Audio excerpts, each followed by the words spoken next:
We're on the third day of the chicken and eggs diet, but since it's Friday and I don't eat meat on Fridays, we have a special recipe where we replace the chicken with more eggs. First, we luxuriously fry 3 eggs from a female hen. Then we make a fancy scrambled eggs with onions and place it on top.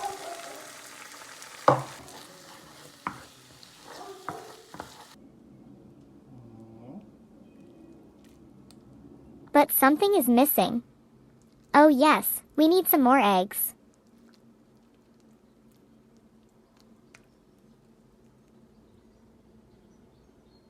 So we'll add 2 delicious soft-boiled eggs on the side, and it's a bomb. It's absolutely amazing. The best food I've had today. Yummy yummy in your tummy.